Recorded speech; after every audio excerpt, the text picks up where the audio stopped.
Queridos compatriotas, hoy, cuando el ministro británico para América Latina y el Caribe afirma, en base a importantes informes de inteligencia, que el 80% de la cocaína que se consume en Europa transita por los puertos ecuatorianos, en mi calidad de alcalde de Guayaquil, no puedo callar. Lo que se vive en Ecuador es dramático, pero todavía puede alcanzar niveles mucho más terroríficos. Hay cosas que los gobiernos de Estados Unidos y de Europa deben saber, que los ecuatorianos deben conocer.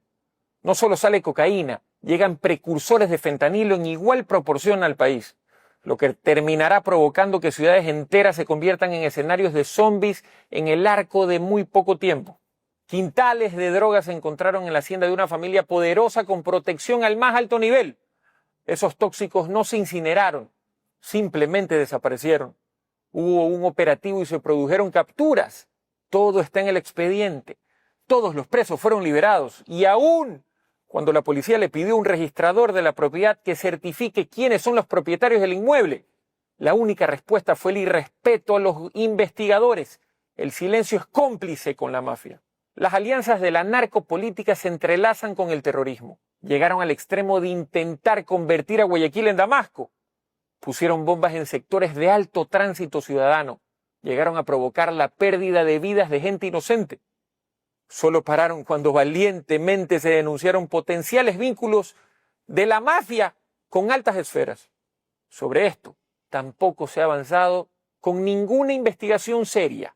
No existe ningún plan de política criminal.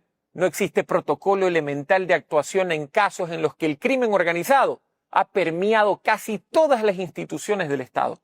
El Plan Fénix se acabó en el preciso instante en el que aumentaron el 15% de IVA. Nunca se informó a qué destinaron esos recursos.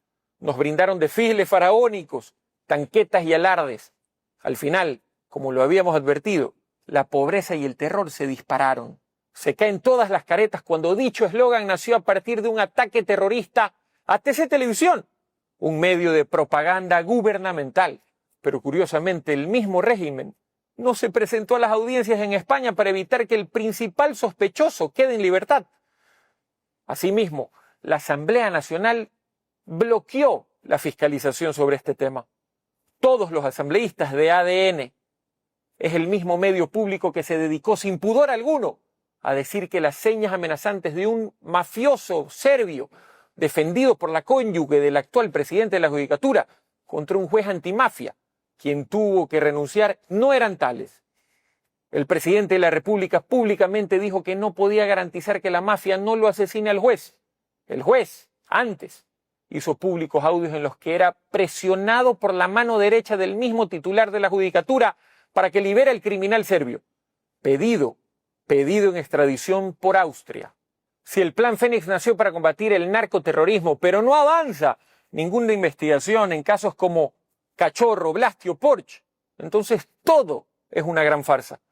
Si el Plan Fénix nació para combatir el narcotráfico, pero el gobierno se empeña en dilatar el juicio político contra Mario Godoy, cuyo hombre de confianza llamaba a presionar a jueces para que dejen en libertad a un peligroso mafioso, entonces queda claro que este proyecto no pasó de ser otra burla al país entero. No hay ningún combate serio al lavado de activos. Es la última fase en la cadena de valor del narcotráfico. Galamedios y la libertad no son de intereses de la UAFE. Parecería que lo único que importa es allanar para amedrentar a todas las voces incómodas al gobierno. Pero la lucha real contra la criminalidad organizada no la vemos por ningún lado. Se persigue a los periodistas. Se intenta desde el gobierno crear nuevas normas para amordazar más a la prensa, ignorando la línea jurisprudencial de la Corte Interamericana, que es de obligatorio respeto por parte del Ecuador. ¿Por qué?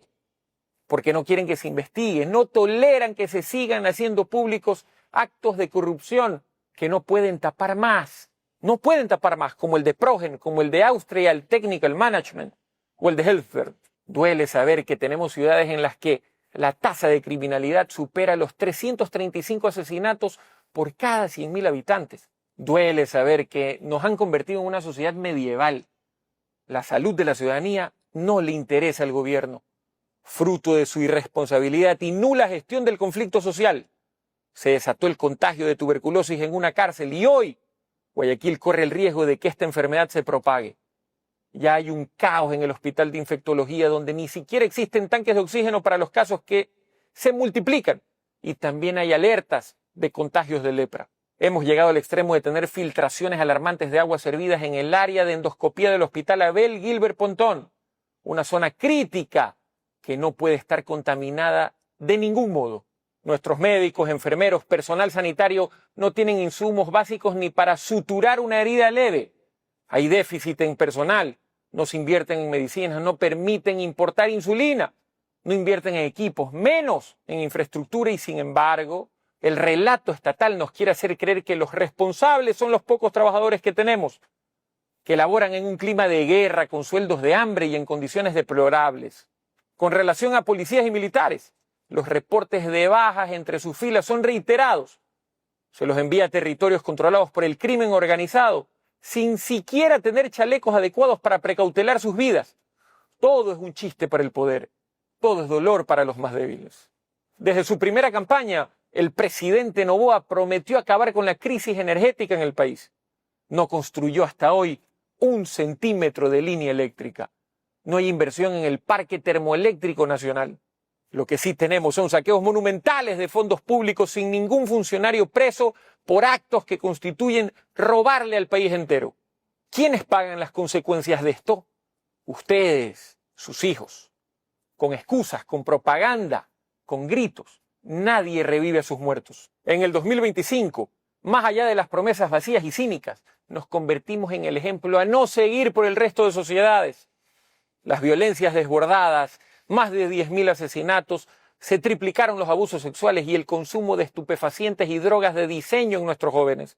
Se disparó a niveles que van de la mano con un Estado que abandonó totalmente su rol de gestión del conflicto social. En medio de todo esto, le digo al mundo que Guayaquil se niega a arrodillarse ante los barcos bananeros del narco. Guayaquil se niega a desaparecer. Por eso, nuestro plan de política criminal nos dice bien clarito que en todos los puntos donde construimos una estación de acción segura, los niveles de criminalidad molecular, los delitos de oportunidad descendieron más del 70%, que hemos inaugurado por primera vez un proyecto digno para personas que merecen una vida.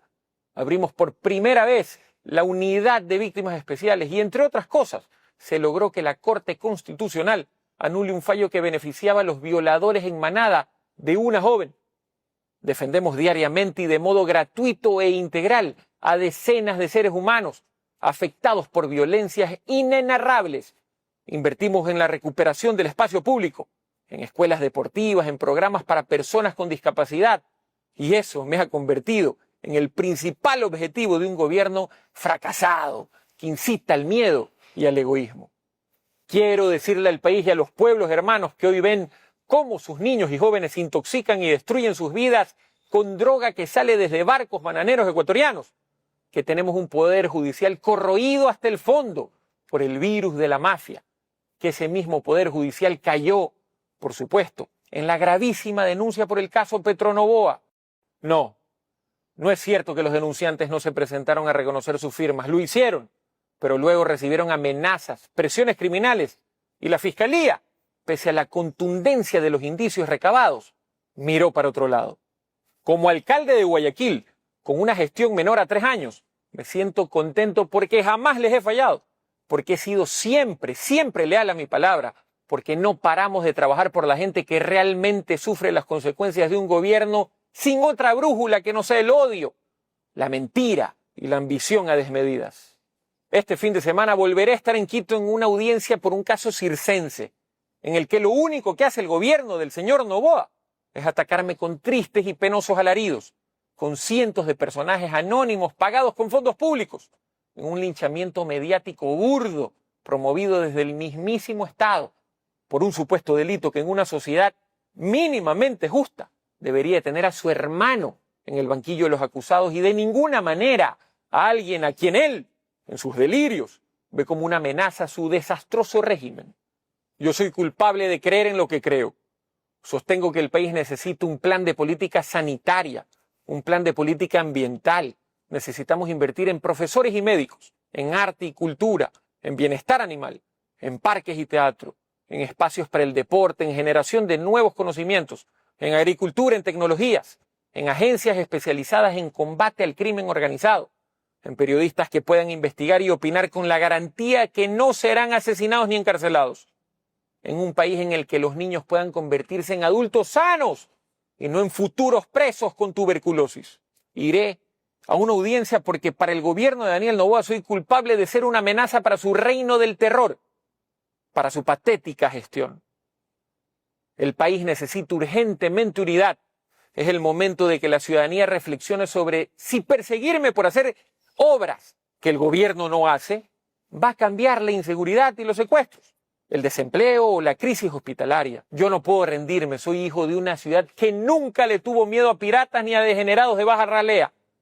Lejos de callarme, a mi retorno a Guayaquil, visitaré las principales embajadas para exponerles con documentos la verdad sobre el narcotráfico y los puertos, sobre el crimen organizado y el poder judicial, sobre la mafia y el poder político en el Ecuador.